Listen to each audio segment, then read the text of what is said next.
കുറച്ച് മുമ്പ് നേടുക. السلام عليكم ورحمة الله وبركاته. أعوذ بالله من الشيطان الرجيم. بسم الله الرحمن الرحيم. الحمد لله والصلاة والسلام على أشرف رسول الله وعلى آله وصحبه أجمعين. أما بعد. بسم الله الرحمن الرحيم. كل نفس ذائقة الموت ثم إلينا ترجعون.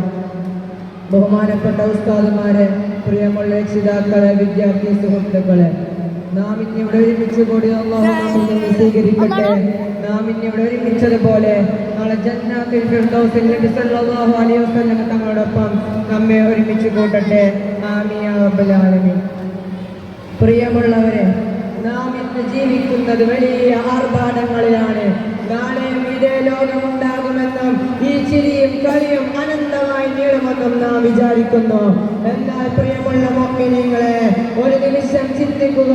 നമ്മെല്ലാവരെയും കാത്ത് ആരും കൊതിക്കാത്ത, ആരും കാണാൻ ആഗ്രഹിക്കാത്ത ആ ഭീകരമായ സത്യം നമുക്ക് മേൽ അടുത്തെത്തി കഴിഞ്ഞിരിക്കുന്നു. അത് കേൾക്കുമ്പോൾ തന്നെ പേര് തോന്നിപ്പിക്കുന്ന, ഭയം തോന്നിപ്പിക്കുന്ന കബറിടം. മരണം നമ്മെ തേടി വരുമ്പോൾ നമ്മുടെ പണം നമ്മെ രക്ഷിക്കില്ല, നമ്മുടെ പദവികൾ നമുക്ക് തുണയാകില്ല. നമ്മെ സ്നേഹിച്ചവരും കൂടെ കൂടിയവരും തനിച്ചാക്കി നാളെ ആ ഇണ്ടഭൂമിയിലേക്ക് മണ്ണ് വാരിയിട്ട് മടങ്ങിപ്പോകുക തന്നെ ചെയ്യും.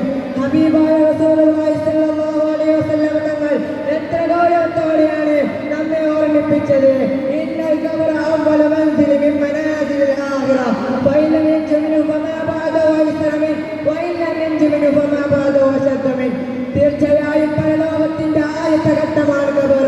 അവിടെ ഒരാൾ വിജയിച്ചാൽ, രക്ഷപ്പെട്ടാൽ അവന്റെ അതിനുശേഷമുള്ള എല്ലാ കാര്യങ്ങളും ഇതിനേക്കാൾ എളുപ്പമാണ്. എന്നാൽ ഇവിടെ ഒരാൾ രക്ഷപ്പെട്ടില്ലെങ്കിൽ അവന് ഇതിനുശേഷമുള്ള എല്ലാ കാര്യങ്ങളും ഇതിനേക്കാൾ കഠിനമാണ്. ചിന്തിച്ചു നോക്കൂ പ്രിയമുള്ളവരെ, പരലോകത്തിന്റെ പരീക്ഷയാണ് ഖബർ. അവിടെ പ്രവേശിച്ചു കഴിഞ്ഞാൽ കാലിലെ പെരുമാറ്റ ശബ്ദം പോലും കേൾക്കാം. പിന്നെ ബാക്കിയുള്ളത് അങ്ങേയറ്റം ഭയപ്പെടുത്തുന്ന നിശബ്ദതയാണ്. കണ്ണുകൾ തുറന്നു പിടിച്ച് പ്രകാശമുള്ള ജീവിച്ച നമ്മൾ പെട്ടെന്നൊരു ദിവസം ആ ഇരുണ്ട ഇടുങ്ങിയ കോയിലേക്ക് തള്ളപ്പെടുന്നു.